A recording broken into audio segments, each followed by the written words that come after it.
I did my MA in printmaking and I did my undergrad in printmaking, and as an undergrad I did it because it was a really social area and I liked being busy, and so there's always this light industrial process going on, and at that point I wasn't really given to sitting pensively in a studio, looking at a blank canvas. I was more suited to turning handles and pushing levers, and that was all really interesting. There was also a structure of process, and process then, and probably still is now, hardly ever taught in terms of painting, which is as technically involved as print, but for some reason it's negated with painting. So it suited me in all sorts of ways. But the prints I was making then were very painterly. They're very bright, they're very strong. All the references were to paintings, particular Braque and his late studio series. And then as an MA student of printmaking at Chelsea, when it was at Manresa Road, it's not there anymore, there was a kind of, the thing that I was dissatisfied at that point was a lack of context or depth to the process. The MA course had no lectures program, no seminars. It was really just doing. You went in, you had a few desks. There was only 12 people on the course, and a print room similar to this. Perhaps not, about the same size actually, spread right across the top floor of the building. And it was very supportive of printmaking activity in terms of advancing and consolidating a process. And for me at that point, the prints became largely big silk screens, and it's interesting to see here all these big silk screen beds. It's not often you see things on that size and so many around. And if I was still a printmaker, this is where I'd be at this end of the workshop, using those big screen beds, making very big, painterly and dark silk screens, which would have up to, well, easily into 30 or 40 colours on each print.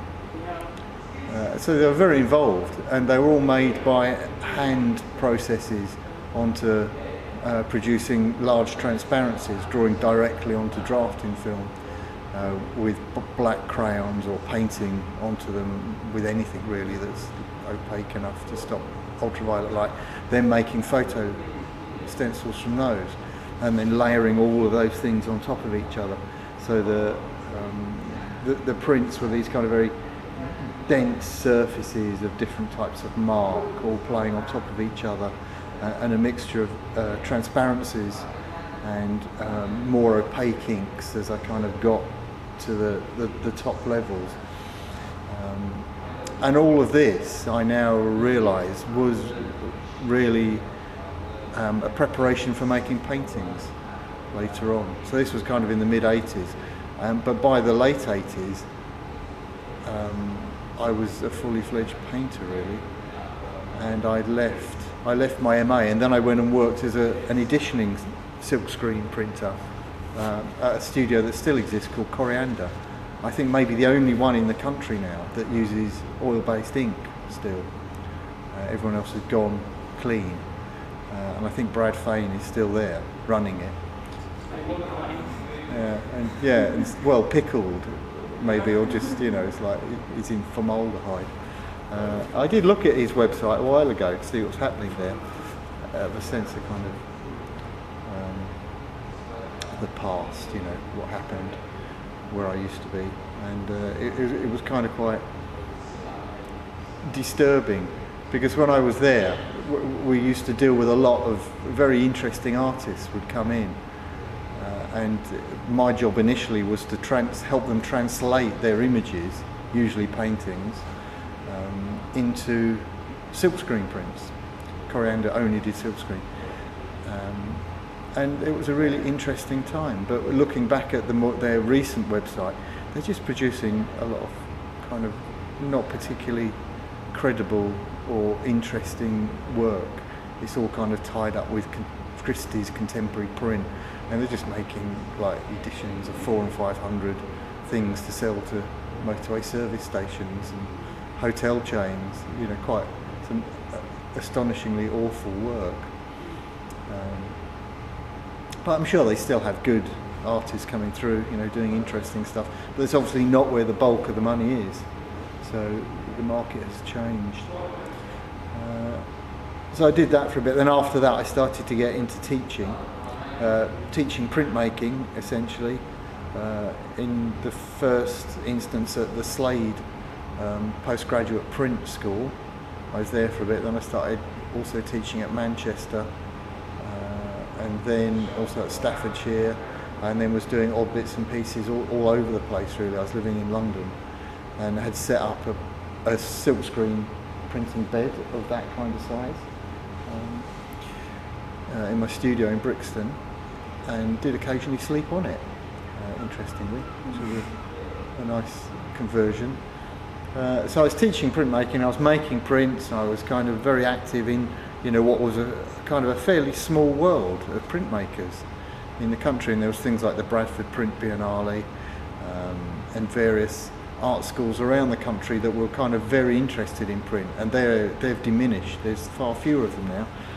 There's Falmouth, which obviously has this kind of great print workshop. Bristol still has good print,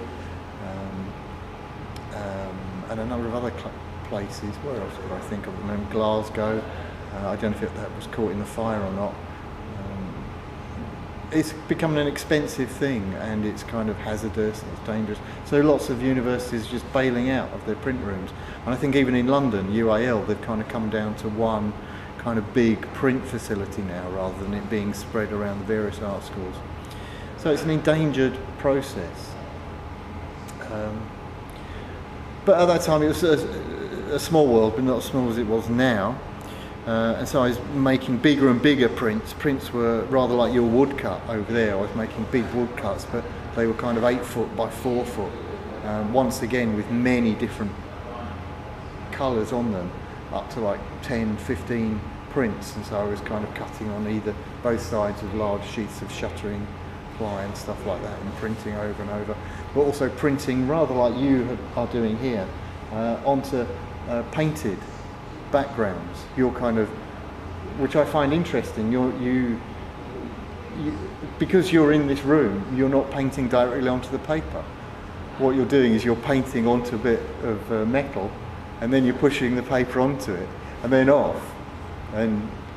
But you're kind of doing deferred painting as opposed to printing, because it looks like you clean the plate at every point. And so rather like me, at that point, I'd kind of thought, what am I doing this? Why have I got this thing about painting that I can't actually go and make a painterly mark on something? Why do I have to defer it through another process? And so I just started painting on things, and that was very interesting for me. And then also in the various art schools I was working in, I found there was a very different type of discussion that happened in painting parts of art schools than happened in printmaking parts of art schools. And that's not that distinction doesn't really exist so much anymore. I guess because of lots of cuts, and everyone becomes far more interconnected, that staff kind of move in and out of things a lot more. Is that the case, do you think? No? And the kind of the last straw for me was when I went to a conference at the Royal College about printmaking, and there was this kind of day of discussions, etc., and there were these figures from printmaking who were kind of quite well known, and a question was asked of them to sum up the last year of printmaking. You know, what if they was to kind of make this long view and this survey of the past year of printmaking, what could they say about it? And there was this kind of silence and a bit of kind of pensive looking around. And then one of them said, woodcut. There's been a lot of woodcut this year. And I just thought, is that the best the conference can come up with? At which point I just thought, I can't be doing with this. Whereas if you'd had exactly the same, if you transferred this into a painting process, there would have been like huge amounts of discussion and disagreement about visual language and intention and the history of, and there would have just been tons more meat. And in a way there was this, from printmaking I got this kind of depth of technique and process and how to make things, but I couldn't get any of the why to make things. Whereas with the painters I could get the why. And I slowly, over a number of years, kind of moved from being solely a printmaker into a much broader practice, which didn't really exclude printmaking, but I just kind of, I couldn't see the point in those divisions that existed in art schools where there was this kind of classic this tripartite system of painting, sculpture and printmaking. And, you know, they all wore different things and said different things, and there was almost like these kind of cultural boundaries between them, which I just didn't understand at all. So I started working, and it was a word that I really liked. I was described as being peripatetic, that I moved between things all the time. And so art schools started employing me to do that. And then also there was a kind of emergence of digitisation at this time, so this is like late 80s, early 90s. And I managed to get my hands on what now is a museum piece, a little Mac. You see them, you know, in junk shops, and well, very expensive junk shops, where there's a little TV screen that big, and it's one thing like that, and it has two little disk drives for floppy disks, which actually aren't floppy, they're quite stiff with a floppy bit inside. And if you wanted to use them, you would have to be constantly putting these two floppy drives in and out. And I started making pictures on these things and then converting these pictures into silkscreen prints and big woodcuts, which are highly colourful, because at that point computers were only black and white. It was really weird. And very bitmapped, which lent itself very neatly to silkscreen. And so those kind of broadening out of things for me, and also everyone in art schools were looking at these computers and kind of going, oh wow, what is it? Oh. And it's kind of printmakers tended to claim these things. And at this point photography didn't exist in fine art courses either, that was still taboo. But kind of computers were getting in through the back door, and they kind of brought with them photography. The computers opened the back door and snuck into fine art courses, and then cameras did the same thing, they kind of tiptoed in as well. As video, you know, and digitised photography become very cheap and affordable and easy to do, so it all kind of slipped in. And then a number of kind of quite important shows, like the Tate started collecting photographs in the mid-90s and had some interesting shows, the first they'd ever had in photography. And that was a big turning point, you know, where photographs suddenly were being written about as paintings, you know, and photos got huge, they got enormous, like kind of salon paintings. And the same was happening with prints, and like here, it's like they're getting bigger and bigger to kind of say, oh, we're like paintings actually. And so there was this kind of interesting disintegration of boundaries through the 80s and 90s in art schools. And then also what kind of happened to me when I was working at Coriander was that because you're auditioning and you're working in a place and there's maybe, like, what have we got here, 4 screen beds. There'd be something similar in Coriander, but they would never be like this, idle. They would just be going the whole time. And because you're producing, you're either proofing with an artist, which means you're producing a print, an entire print in one day, and many versions of it, which are then discussed later with the artist, with the workshop owner, Brad, and then also the publisher, who, you know, would probably be one of the Cork Street galleries like Waddington's or something, or Bernard Jacobson or whoever, who brought their artists along to be published. You'd be producing an awful lot of big screen prints, and they all had to be force dried. So there would be these big long conveyor belts with forced hot air modules on them. So you would, as you pulled your print off here like this, you'd put it onto a conveyor belt, and it would travel maybe 10, 15 metres on this conveyor belt with all these forced dryers on top. And all this was throwing fumes out all the time. And after working there for not very long, I suppose, 8 months or something, the linings of my nose started to disintegrate, and I was constantly having nosebleeds. And I'd finish work and you'd go and meet somebody for a drink or something somewhere, and you'd kind of walk in and they'd just kind of go, "Is that you, that smell?" And you would just be stinking of solvent. It was in your hair, it was in your clothes, and then the skin between my fingers here started to kind of split and break up. And it was all of the particular parts of the solvent which dissolve the fatty deposits around your nerve endings and also in the structure of your skin. And so it just becomes, your skin just becomes kind of fractured. It was just, and I was thinking, what is this doing to me? And so I just made the decision to get out of that and go into education to make money instead. So that was another thing that I left behind. And it's strange coming in here, because there is still the whiff of solvent. And over at Wellington Terrace, solvent has gone. There's none whatsoever. And there's something quite nostalgic about coming in and sniffing solvent. It takes me back to like the mid-80s.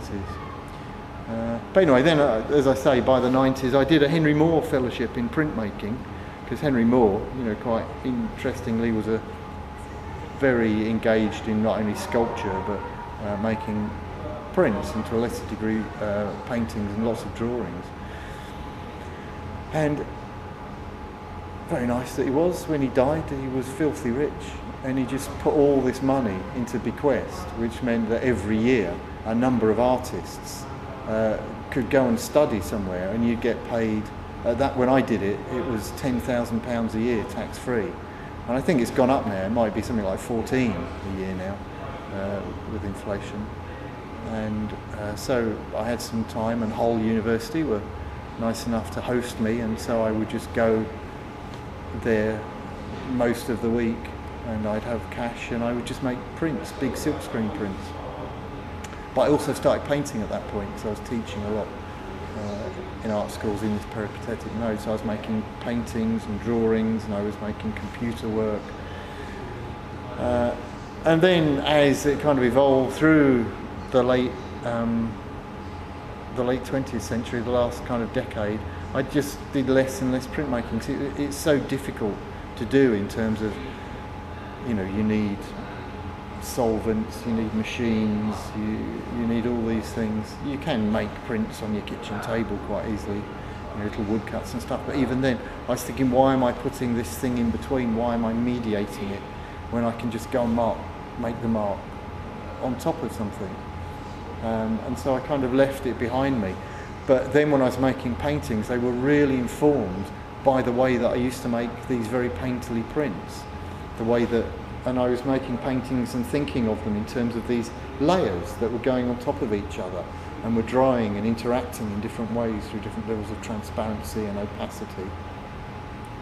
And I also found the thing that printers spend a lot of time chasing is this kind of fluidity of mark, and the drip and the dribble, and a kind of a sense of touch on the surface was just suddenly there. I didn't have to work and become involved in mystic processes and very fine use of what is kind of, I suppose, fairly basic technology to get those marks. And so I just become increasingly involved in just producing paintings. And the idea of editioning, which is a core issue with printmaking, it just didn't seem to have a reason anymore. I didn't need to edition or make more than one of something. So painting and drawing. But what I do a lot more of is photography and working digitally. So I've become almost any print that I make, any mediated process is almost entirely located in digital processes, which encompasses loads of stuff now. But it's largely photographically driven, and then just making lots of paintings. But I do find it very interesting to come into print rooms still, into workshops like this, and I can really understand the currency and the value of places like this, particularly to students, because it's a great place to learn things and to give yourself structures of activity to do stuff. Being a painter is a very solitary process, and printers tend to be a lot more gregarious because they're bouncing off of each other all the time in places like this.